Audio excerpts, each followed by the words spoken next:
Welcome to the Screener College Basketball Podcast with your hosts, Mike Randall and Gus Kearns. Welcome in, listeners, to the Screener College Basketball Podcast. It could have been anywhere else in the dial, but you chose to be here with us, Mike and Gus, and we appreciate that. Hey, if you're not giving the podcast a follow on Twitter, please do that at SDS Podcast. Efficiency of keystrokes, of course. And if you're not giving the superstar of this podcast, Mike Randall, a follow on Twitter at Randall Rant, you're doing yourself a disservice, especially if you're trying to follow some fantasy football stuff as of late. And listen, we've been trying to give you some great guests leading up to the season start line for college basketball. Nothing more, nothing less. And this EP will not disappoint. We have an old friend and the fantastic Eric Fawcett. Eric is going to talk to us about Florida basketball and then go big picture for everybody. You can follow Eric's items at Gator Country to get Florida specific. You can go a little NBA draft with him at NBA Canada. And of course, you can follow him at North Pole Hoops. If you're not giving him a follow on Twitter already, please do yourself the favor and do that. He is at eFawcett, capital E, FAWCETT 7. eFawcett 7, capital E. Fabulous follow for all things college hoops. And if you're a hoop vagabond, you'll love his Twitter handle. We talked a couple things. We talked Kerry Blackshear. We talked some Andrew Nebhart. We talked some Gator freshmen, which was pretty exciting. Made some comparisons. We talked a couple of surprise teams that might get your attention in the SEC. We talked a little Candace and Snoop like we always like to do. We discussed a few breakout players. I went on a little tangent there. That's worth listening to later on in the podcast. Eric gives you his one sneaky good major team and his one sneaky good mid-major team. You definitely want to hang around for those. And Eric was kind enough to share his Final Four picks with you. So, if you want, to sound really smart later on in your first college basketball conversation, hang around for that part at the end of the podcast because Eric shares his Final Four picks with you. Pretty surprising. I like what he was doing there. Listeners, we maraud for ears here at the Screener College Basketball Podcast. If you like what you're hearing, if you appreciate the guests and the hustle that we are trying to provide for you for this beautiful college basketball season that is approaching quicker than we think, leave the podcast a nice review on your podcast consumption vehicle of choice. Say nice things about Mike and his production and his editing and his uploading. Say nice things about all of our guests that are so gracious with their time and their knowledge. Say nice things about the podcast because you really like the product that we're bringing you. That'd be really cool. Kindness is cool.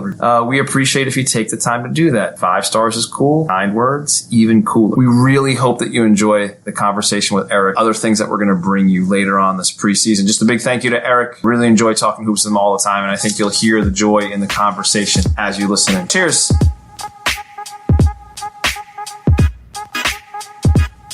All right, listeners, welcome in back to the Screener College Basketball Podcast, where we're trying to give you everything that you need to know leading up to the college basketball start line that's approaching a little bit quicker than we think it might be. And we're trying to bring you some great guests. And luckily for this episode, this EP, we have one of our favorites. We have Eric Fawcett from Gator Country, NBA Canada, and North Pole Hoops. Please don't forget to give him a follow at eFawcett7, capital E, lowercase the rest. Eric, thanks for jumping back on the pod. It's great to catch up with you. How's everything going? Oh, things are going great. I mean, like you said, the season is coming pretty quickly, about 3 weeks. But I mean, there's some of those secret scrimmages happening this weekend, upcoming. And it's funny because I mean, they used to be secret. They're getting a little bit less secret every year. And I mean, we're at the point where there's going to be some streams available to us to watch some of these what used to be super secret scrimmages. So, I've been begging a couple SIDs at some random schools to get me some ability to stream those. And I think there might be some college basketball being viewed this weekend. So, I mean, that makes it feel very real and very soon. So thanks so much for having me on to talk some hoops. Oh, without question. We love having you on every single time. Thank you for giving us a little time. All right. So, Eric, we're going to jump straight into your expertise, and then we'll widen the canvas back out a little bit big picture later on. So let's focus in on the Florida Gators. One of the biggest transfers that was on the market this year was Kerry Blackshear from the Virginia Tech big man. He was up for grabs. Coach White and the Gators gathered the big man for his final year of hoops eligibility. Screener podcast guest Rob Doster placed him on an All-America team, which that's high praise right there. Tell the listeners out there, Eric, just what did the Gators stumble upon here with Blackshear? Educate the listeners. about the former Hokie and what he might bring to the Gators during his final collegiate season? Well, I think for starters, you have someone who's one of the most efficient low post scorers in the country. And some people are going to hear that and say like low post scorer. I'm already not interested. There's still some people out there, but right. I mean, when you look at the way that he draws fouls down there, when you look at the way that he, the efficiency that he scores at, I mean, for those people analytically inclined, he's over a point per possession on the block at heavy volume. So he's someone that you can kind of throw the ball into down low, either at the start of your offense to try to see if you can get the defense shifting. And he's also someone you can throw it to at the end of the shot clock right. If you want a little one-on-one opportunity when you're kind of getting to those late clock offenses. So someone who can also pass the ball really well. Someone who showed some I think there's some people that look at a decent 3-point percentage from him and say like, oh, he's going to be a kind of a stretchy guy. His attempts are pretty low, so I'm waiting to see it. But you look at everything else he does offensively, and I really just think he's going to be extremely tough to guard, especially having a guy like that in the modern college basketball landscape. I mean, so fewer teams are kind of built to handle a guy like that who's 6'11", strong, can really score individually.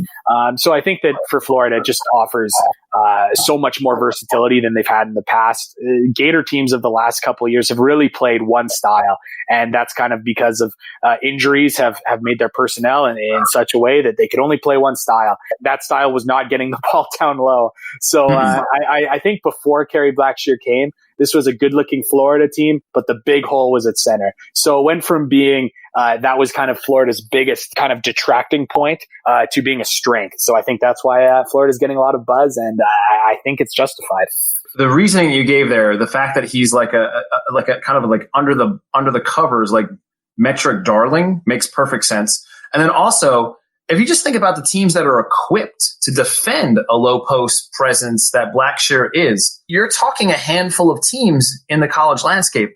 There's not teams that are equipped to go ahead and defend that low post presence. So that metric of, you said over a point per possession where he's down on the block, that metric might even go up depending on the defenses that are like obviously not ready to defend him. And one of the guys that's going to be giving him the ball over and over and over again is one of our favorite players. And we love Andrew Nembhard. He returns. His feel for the game, his basketball IQ, his overall floor of leadership is what every coach in the nation longs for. We're looking at one of the best lead guards in the country here as far as the Gators go, as far as we're concerned. Tell the listeners, are we sleeping? Are the rest of the listeners, is anybody sleeping on your point guard out there for the Gators? Just how good was he? And just how good was he during international play as well? I do think he's being slept on. I'll tell you why mostly. Just because, if you want to, I feel like nowadays everyone is slept on. Everyone thinks everyone is underrated. But one thing that I think is, you're seeing Ashton Hagens from Kentucky. You're seeing him on kind of some All-American watch list, some SEC Player of the Year watch list. The SEC first team just came out today, and Ashton Hagens was ahead. I don't know what you could see in the SEC that tells you that Ashton Hagens is a better player than Andrew Nembhard. And I know people can argue with me on that, and hey, that would be great. But if nothing else, they're in the same kind of stratosphere. But the thing about Andrew Nembhard is he's not a big time scorer. He's not a big time jump shooter. So I think he's going to really improve there. And something that you just very quickly alluded to was his international play over the summer. So he played with Team Canada. Playing at the World Cup. And they also played a very involved exhibition schedule where they played a really good Australia team. Team America knows how tough that is. New Zealand, who's super physical, Nigeria with a bunch of NBA talent, and then obviously just, the people that played at the World Cup. So Andrew Nembhard had a ton of experience playing in high-level FIBA basketball with NBA talent and competition, with the further three-point line that we're going to see in college basketball. And he looked really good. He looked noticeably stronger, noticeably more athletic. The jump shot wasn't quite there, but at the same time, he was just so much better attacking at the dribble and so much better finishing that I think he's going to offer a lot more offensive upside. And he was one of the players which, it seems like most people do now, but he was a reclassification guy. And I think his skill was totally there as a freshman, but his physicality wasn't. His strength level wasn't quite there. But, a year after, now as a sophomore. He just looks much stronger in the lower body. So he's a lot more explosive, a lot stronger on the basketball. I just think he's the perfect point guard for what's a really well-rounded Florida team. And something that needs to be noted. I mean, I did this article earlier in the offseason. Andrew Nembhard is actually someone who is quite a dismal shooter off the dribble, but astonishingly, he was a 47% catch and shoot 3-point shooter. So as long as he can, playing off Blackshear, playing off Scotty Lewis, playing off Trey Mann, some of these other players at Florida, he can actually be a really effective shooter. He's just not a guy that, is going to really punish you if you sit under him on the pick and roll. So I actually think he is a better shooter than you think looking at the numbers, because he was a lethal catch and shoot player. Those numbers are there. But off the dribble, not quite there. So that might be why people don't see him as a really exciting guard, because he isn't just going to break you down, step back, and hit a jumper. But I mean, he's incredibly good at passing the basketball, incredibly good at reading defenses. And hey, if you give him if he catches the ball in a rotation, he'll be able to hit the jumper. You mentioned one critical element there. And if he can finish around the basket with a little bit of efficiency, not even talking about the step back jumper or like the jumper off the dribble, like you mentioned, Eric, he can finish around the rim with a little bit more efficiency. Forget about it. He's going to be one of the best point guards in the country. That's not even a question. So I think even if he just makes that one slight improvement, forget about the jump shot off the dribble. I think we're looking at one of the best point guards in the country, and I think your assessment of him is spot on. All right, listen, you mentioned a couple of the freshmen, right? Coach White owns some movement. There's some moments here. He's been lucky enough to been included in one of the best games of the year a couple of years ago with Gonzaga in Florida. That March moment in the Garden. And with the OT win over Wisconsin. And last year was like, a ho-hum year where they kind of struggled to find their way, so on and so on. This is a little different year. We're ranked in the preseason. Okay, there's some places where the Gators are ranked inside the top 10, inside of every top 25. The returning positive parts. How does Coach White meld like this excellent preseason prediction with the freshmen that are coming in and some of the preseason hype? What is the coaching staff going to do here to make this whole thing work, Eric? Yeah, the one thing that's been really interesting about Florida, both last season and the year prior, was Florida avoided bad losses, but they never really got marquee wins. So, I mean, it just seemed like you were looking at Florida at the end of the season or, the end of the regular season, and you look at their resume and you'd say like, well, they didn't take any bad losses, but they didn't beat anyone. They didn't have any marquee showcase wins. So, that kind of left you thinking like, hey, how good is this team? So in a year like this where they have, a ton more talent than they have these last two seasons, they should be, if they take care of business against people they should win, they should have, a very good record. But at the same time, if they lose at Kentucky twice or something, there's still going to be a lot of questions of like, hey, how good is this team? So I think for Florida staff, you obviously want to avoid the bad loss. I mean, who doesn't? But I really think it's, when you go play Florida State, a team that has dominated the Gators head to head, where they play in the non-conference every year. I mean, if they lose that game, if they lose at Kentucky, which I mean, a lot of people lose at Kentucky, but I mean, this year more than ever, just from just the viewpoint of fans in the SEC or Florida fans, I just think the big games are going to matter even more. And it won't matter as much from a resume standpoint because Florida will hopefully be taking care of business in other games. But I think it will matter in the perception of people who say, hey, Florida hasn't gotten the big win the last 2 years and they're not getting the big wins now with this elite talent. And then fill out their brackets accordingly. But I think also too, a little more practical, we all kind of know that Florida has been a defense first team under Mike White, but they've got, some offensive talent. Mike White hasn't had a big man anywhere near Kerry Blackshear in terms of in his scoring ability down on the block. So I think it's kind of finding a way to work within, finding an offensive system that really works. I mean, Mike White played super, super fast at Louisiana Tech. He played super, super slow last year. He always has kind of wanted to play dribble motion offense like you see from Kentucky that Calipari does so well. That hasn't worked with their talent the last 2 years. But kind of midway through the season last year, he went to, the old school basketball people love this, like a Princeton offense, kind of a bit of a modernized Princeton. And that slowed things down in the half court, but it got some better looks. So when you've got a team with, Kerry Blackshear and Andrew Nembhard and some freshmen, I think it's just going to be all about like, hey, do they try to go to some more up-tempo, 5-out, dribble drive motion offense? Or do they say, hey, we want to slow it down and see if we can pick on matchups. So I think when you were asking just about what the coaching staff needs to do, I think it needs to establish a style of play early that's going to work with this group so that by the time it comes to those big games later in the season, they're ready to roll.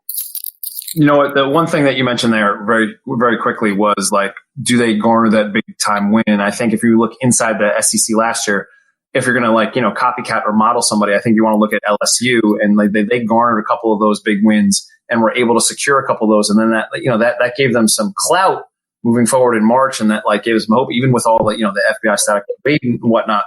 But I think if you're going to copy a program and a team that squeaks out some of those wins, LSU might be that team that the Gators might want to copycat. And I mean, Eric, you mentioned, they're going to defend. We know the team identity is that they're not going to get shortchanged on the defensive end. We can guess they're going to value the easy 2-point shot, like we talked about earlier with Blackshear. So tell the listeners, what else or who else on the roster might help define success for the Gators in the grind that is the SEC. And I mean, you mentioned some of the frosh. I mean, you mentioned Scotty Lewis. Talk about the freshmen here. Are they going to play that big of a role? They're going to get that many minutes? So I guess fill in the blank for us, Eric. This year's Gators will be really blank. This year's Gators will be intense. I think they're going to play with a lot of intensity, and that's going to start with a mindset that's brought on by Scotty Lewis, their top 10 freshman, who's just known for being a dog on the court. He's someone who isn't the most skilled, isn't the best with the basketball, isn't the best shooter, but I really think he's probably the best defender, the best perimeter defender, I should say, in this year's class. And he plays with an intensity that's just contagious. You see someone like that, it's just going to be impossible for his teammates next to him not to match that level of intensity. And they already have some guys that are returning that play particularly tough in Noah Locke, a shooting guard, and Keontae Johnson, who'll start at the 4.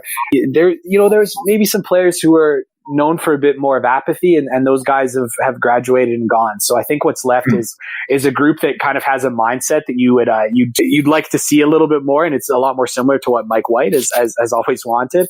And so I think in terms of the intensity that Florida is going to play with, whether it be running in transition defensively and offensively, or grinding on the defensive end, it's Scotty Lewis. And one thing you asked about was just what player could kind of swing Florida's success.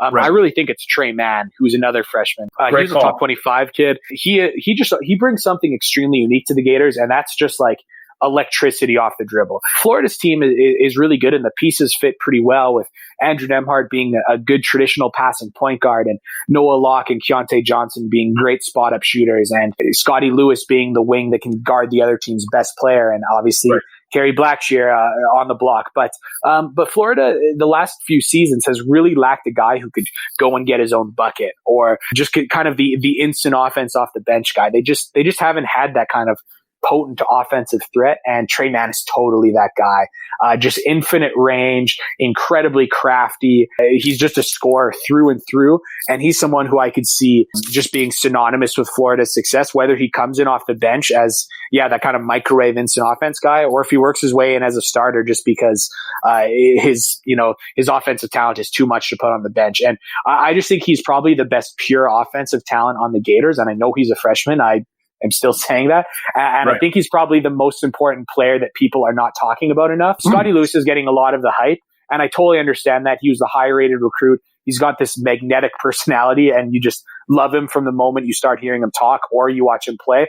But from a basketball standpoint, I just think Trey Mann's shot-making ability, his ability to make plays in space, it's just so perfect for the modern game. And I think he's actually going to have the bigger basketball impact as a freshman. So Trey Mann is definitely a player to watch for. It's funny that you mentioned both of those guys, and you mentioned Trey Mann's, offensive ability, and sometimes that's a lost art where, hey, we have a guy that can grade off the dribble and get his own shot with 5 seconds left on the shot clock, and he's exactly that. And I don't know what you think, but when you mention Scotty Lewis, my mind automatically goes to Michael Kidd-Gilchrist or maybe a Josh Jackson, like that type of impactful player on both ends, where the intensity that they're going to bring is going to be it's going to warp the game.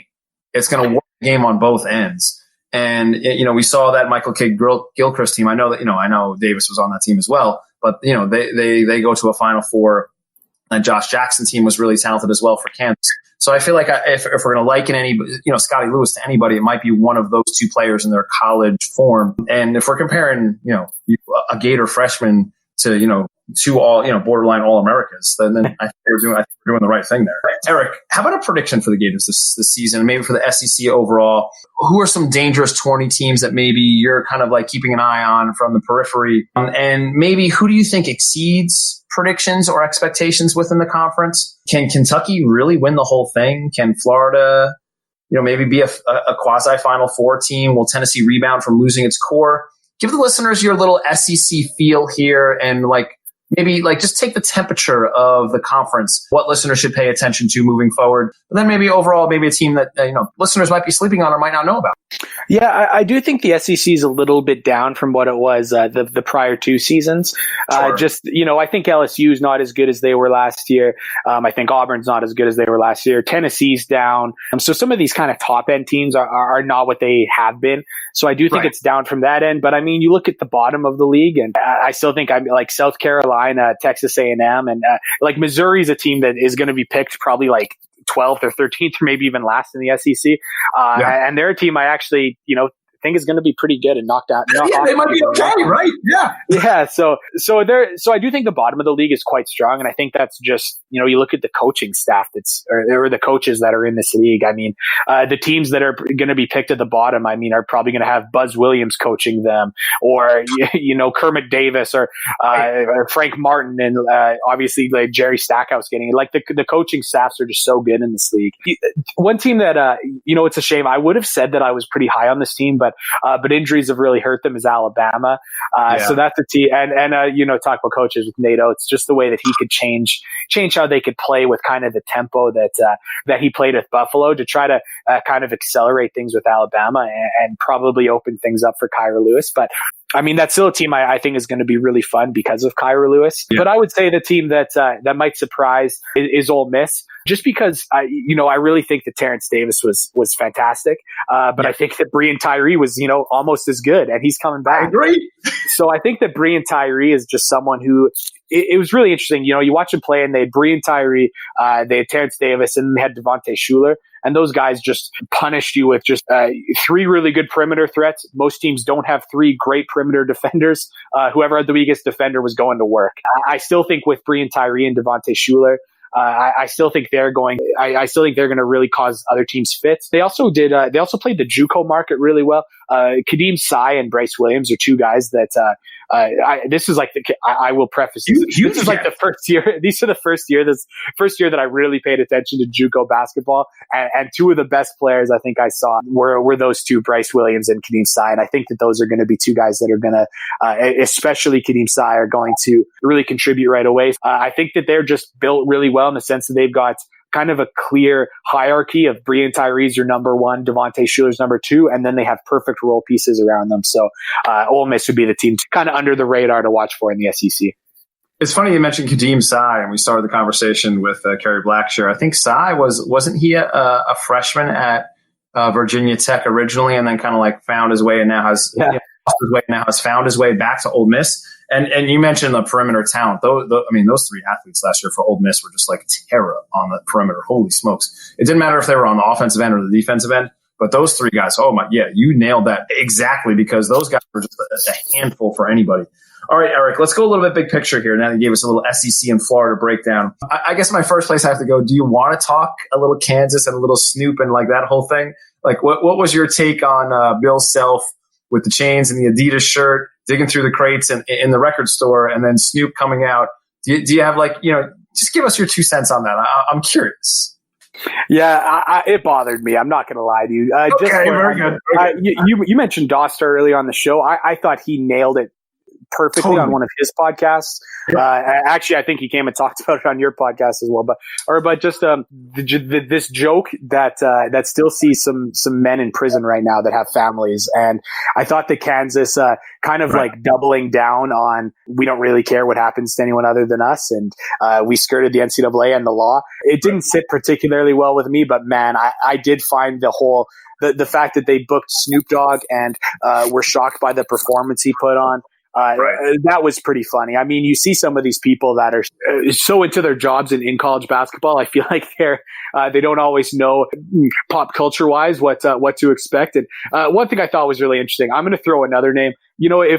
If Kansas really wants to play the bad guy here and Bill Self really wants to play the bad guy, I'd prefer that he didn't pretend that he didn't know what he was doing with the big Adidas shirt in the video and the chains. I mean, it was very clear he did, but then he played I don't know, I just put it on. I'd prefer he just owned it. And I mean, someone who really owns it, and I'm not, the actions of him are just, I'm not putting in the same thing, but I mean, at Memphis, you see, they're pretty open about playing the bad guy, and they're saying, hey, we're going to win a national championship, calling out other coaches. I kind of wish that Bill Self was the same way. Hey, if you're going to play the bad guy role, you should own it. And I also think, once again, you see Memphis at their kind of Midnight Madness, the way that they picked all the rappers of their favorite rappers of the commits that they had on campus that weekend. I thought they did things pretty well. So I think you see how Memphis did things really tactical. They played the bad guy really well, got the rappers that their recruits really liked. I thought they played it well, and Kansas not trying to play the bad guy, but not really owning up to it, and getting Snoop Dogg and being shocked by the results. I'd say they did it pretty poorly. All right, I got two things on that. Number one, like when, much like Snoop said himself, like when you hire Snoop Dogg, why are you surprised by what you're getting? Like long history of like who Snoop Dogg is. Like it's not like it's a surprise. We have 20 years of history here. Like let's open up our eyes, right? Yeah. With Bill Self, like I wish he would own it a little bit. Like, I wish he actually pop the collar a little bit on that shirt. That'd be okay, right? Like when he was digging in the crates. And then as long as if you're going to talk Memphis, like when they have Little Baby in Future there, yeah, that's playing to who they're going to get in the future.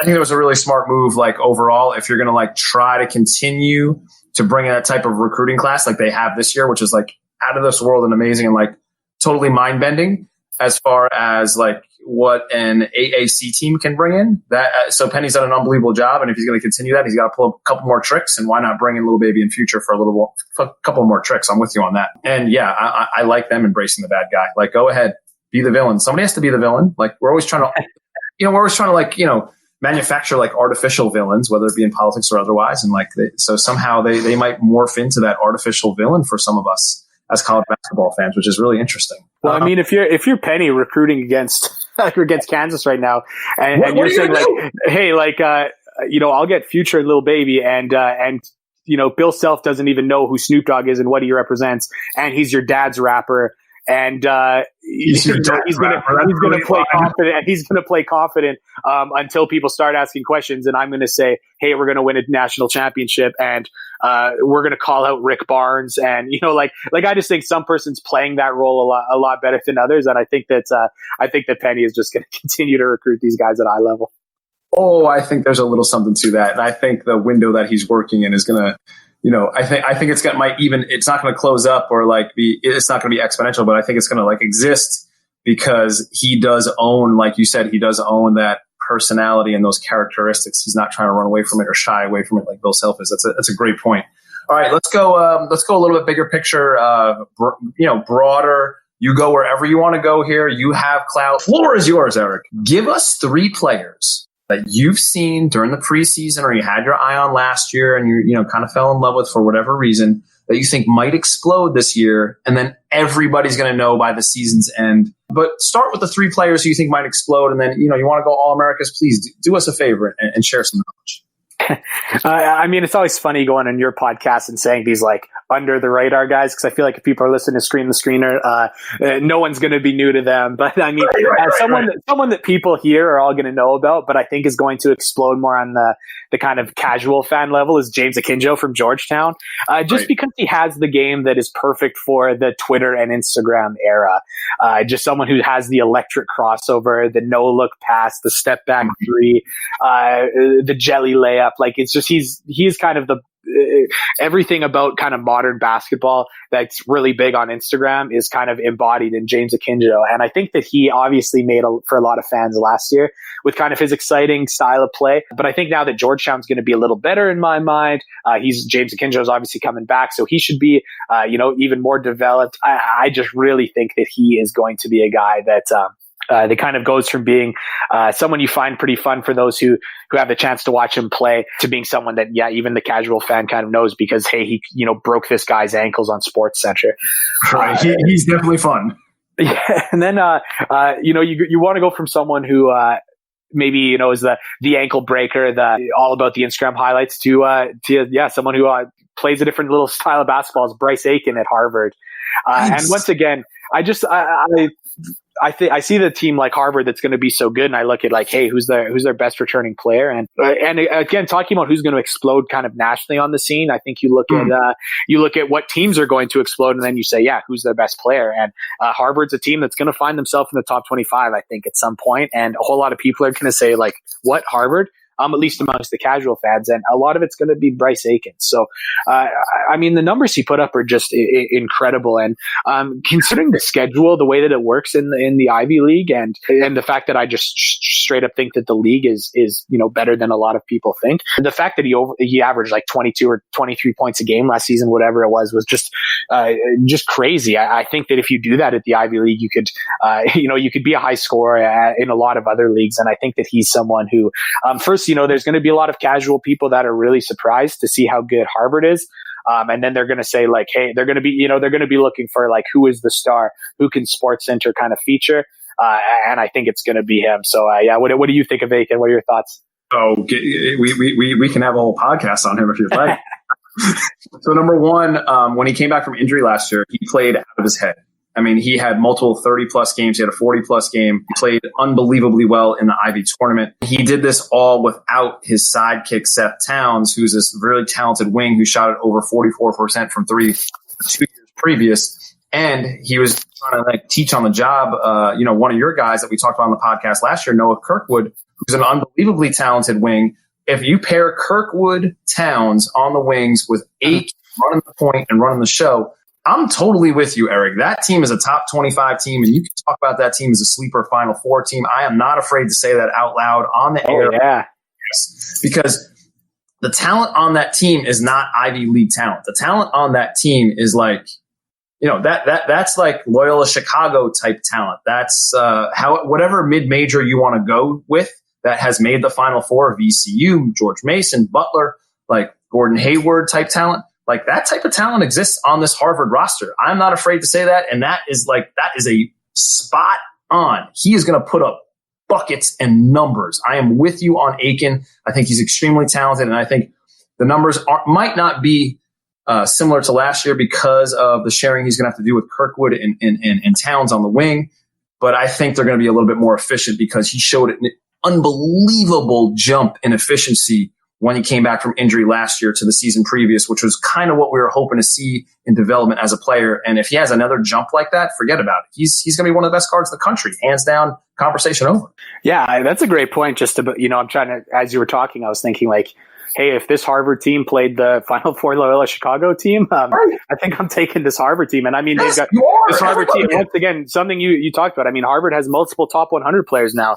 They're recruiting at a level you do not see from you don't normally see from an Ivy League. Though shout out to Princeton, who's also grabbed a couple of those top 100 guys. But one more guard, I guess it's going to be all guards I'd talk about, is Admon Gilder at Gonzaga. Once again, I mean, you look at Gonzaga is going to be on the national radar, and therefore a guard that had to sit out last year to a redshirt, jumping on now as a fifth-year senior. I think he's going to be really effective. He was someone who played at Texas A&M and was very effective as a lead guard there.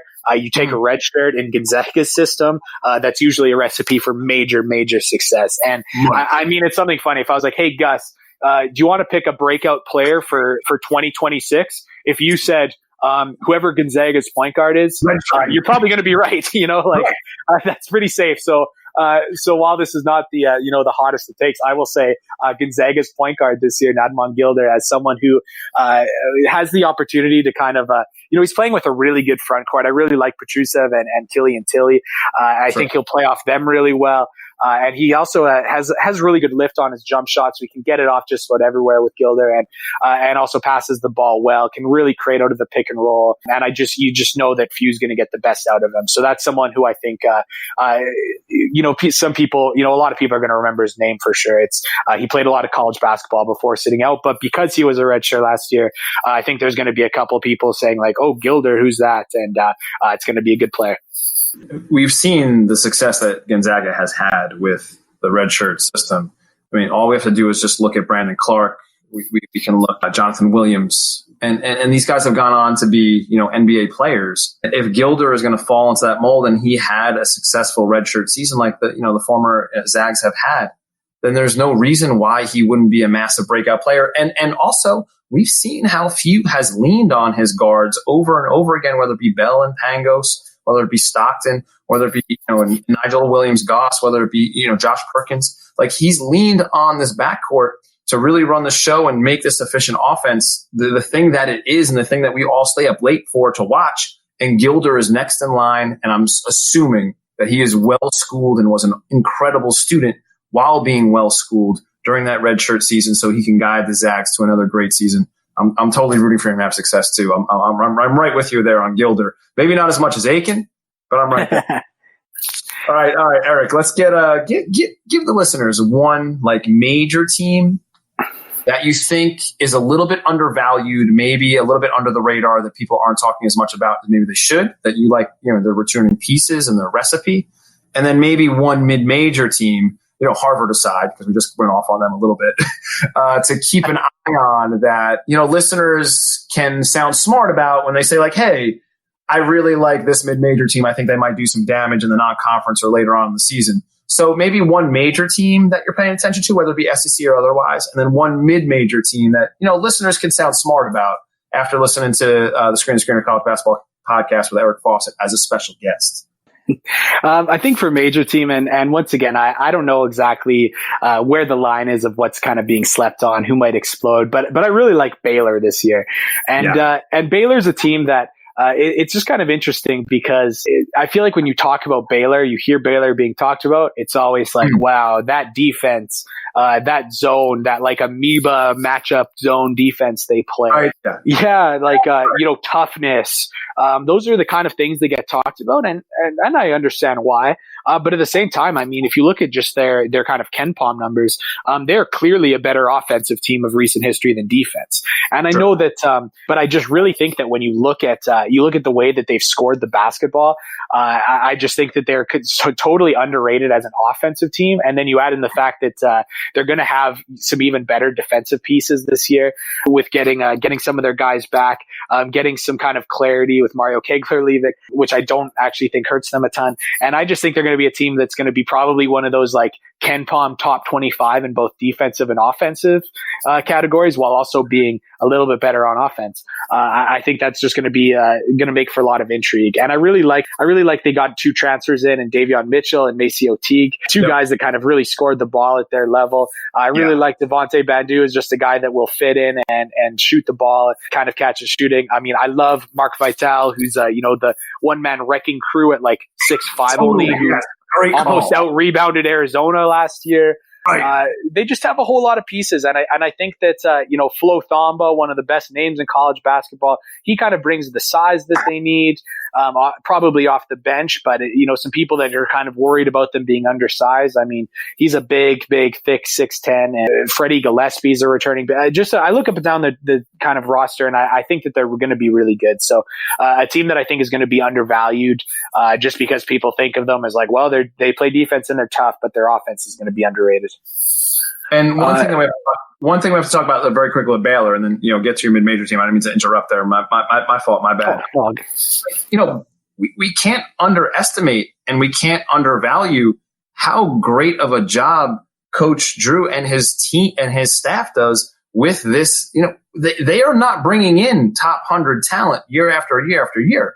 They're bringing in guys that they're developing, making better, making conference players, making into double-digit scorers in a big-time conference. Like it's not a mistake. Like they do a great job at player development over there at Baylor, and I don't see why that would change this particular year. And we saw that you mentioned you mentioned the transfers. We saw the success that they had with the Yale transfer, Makai Mason, and he worked wonders for them, won a couple games for them. So the fact that they have a similar recipe, I'm right with you with Baylor and the Bears. That makes sense. Yeah, I think that if like Scott Drew's a guy that I'm surprised his name doesn't come up in more like coaching searches. Sure. Just because I think he's really easy to like, and I think that there's probably some people that look at the fact that he's not bringing in a bunch of 5-star, high 4-star players, and maybe that keeps him from being super trendy. But I mean, you look at the way that he gets the best out of his guys all the time, and yeah, I just think he's a really good coach who's going to have the talent this year to kind of outperform what a lot of people think. You know what? While we're talking Bears, I think there's another Bear team that I'm going to bring up as my mid-major, and that's nice. Missouri State. This is this goes back to me really caring about junior college basketball for the first time this year, and realizing that the second best player by the JUCO rankings very well could be the best JUCO player in the country, in Gage Prim. He went to the Missouri State Bears. That was something that was pretty shocking considering he had a ton of high major offers, but right. he went to Missouri State, and that kind of got me more into looking at the rest of their roster, and I realized that they actually have like some really good returners, as well as really playing kind of like every bit of the transfer system really well, with obviously getting Gage Prim, like I was talking about, but then they also got Lamont West from West Virginia as a grad transfer. And then they've got some really good players that had to sit last season that are going to be active as well. Tyreek Dixon, one of those Middle Tennessee State guys that we all loved. Someone who is, I think, a Division II. I've never seen him play, but then Josh in Nevada, who's another name that's kind of familiar. So you got it. You look at so I mean, you look at Lamont West, who's kind of he was a pretty sought after grad transfer, and he chose Missouri State. They had Josh Hall. He had a lot of opportunities of where to play, and he's coming off a redshirt year, and he should be a little more developed. Tyreek Dixon, same things, and then Gage Prim. I should talk a little bit more about Prim. I mean, he's a guy who is 6'10", probably 250, just an animal. And I think in that league, I mean, you don't see a lot of guys built like that. So I think that so when you kind of see the matchups they have there, see that you have like some high major guy like Lamont West, I just think that they're going to probably, I think they're going to win their league easily, and I think that they have a chance at maybe even being like, call it a 14 seed or something like that. And hey, if you can, you get in that range, that starts to be kind of a interesting upset territory in the bracket. So that's definitely going to be a mid-major team that I'll have my eye on.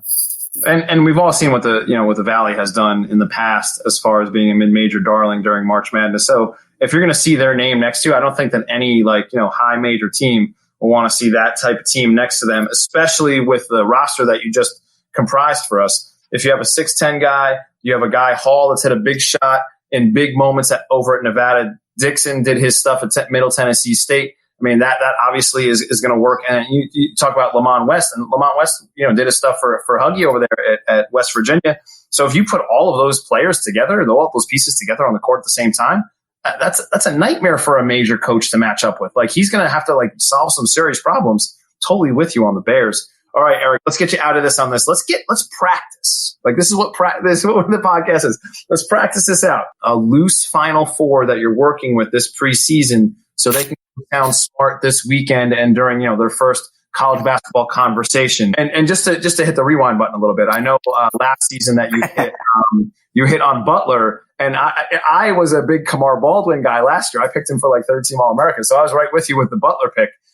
So we're all going to have one of those wild teams that we try to throw in there. Do you feel like you have a solid Final Four that you can share with the listeners here so they can sound really smart? Hey, I mean, solid, maybe not so much, but I can give my Final Four no matter what. Like you said, I mean, I usually like to get, it's very uncommon that it's, 4 1 seeds win the tournament, right, or make a Final Four, or, the teams that are, you look at so many people's preseason Final Four, and it's, how most people would have 1, 2, 3, 4 in the early season rankings. So, I look at this year and I see that, I look at the teams kind of at the top of the country, and I probably don't like them as much as some others. I just don't think this is particularly strong at the top, which I know some people will disagree, but I just don't see it. But while if I had to say a Final Four now, I don't think it would be particularly wild, but I also don't think it'll be quite the exact kind of same top teams that a lot of others have. So I think for me, for starters, I really love Louisville. That's a team that, if I had to pick a player of the year, I think it would be Jordan Nwora. And I just look at the other kind of returners they have and kind of proven scores. That's a team that I think is pretty safe to kind of pencil in if you're going to now. Maryland is a team that I think checks a lot of the boxes. And I think that they're going to create some matchup issues in the tournament while having enough backcourt kind of shot making to make things happen when games kind of get tight. I think that they'll handle the physicality of postseason basketball well. And Maryland's another team that I really like. And then one of the other teams that has returning talent that I really like is Kansas. I think that their pieces fit pretty well together too, in the sense that they're going to have Devin Dodson as a kind of playmaker, as Buki down low, just once again creating the big matchup problems and creating extra possessions that are extra valuable in the postseason. And then your athletes with D'Souza and Ogbaji. I just think that they're going to be able to kind of outmatch a lot of teams physically and athletically.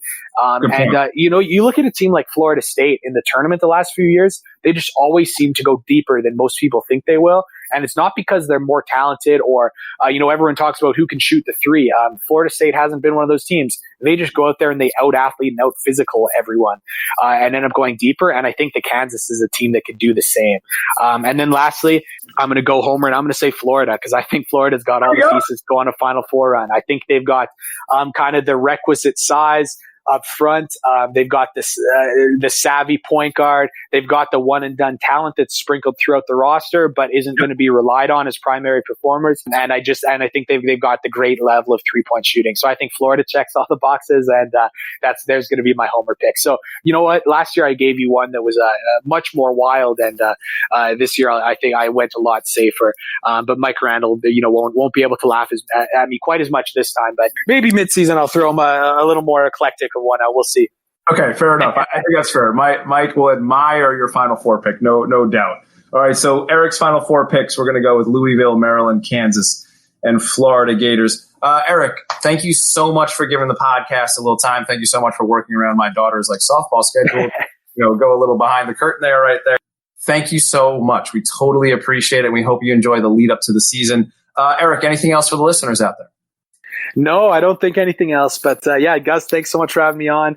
Glad to see you and Mike are back podcasting after a nice summer of relaxation. So I'm just looking forward to talking hoops with you, listening to you talk hoops on the podcast. And I just couldn't be more excited. All right, cool. Listeners, if you don't follow Eric, please give him a follow on Twitter, and please look up his information at Gator Country. Please look up his information at NBA Canada, and please visit his information at North Pole Hoops. And you can give Eric a follow on Twitter at EFawcett7, capital E, of course. Eric, thank you so much. Cheers, cilantro, grazie. We'll catch up with you later on the season. Sound good? All right, take care.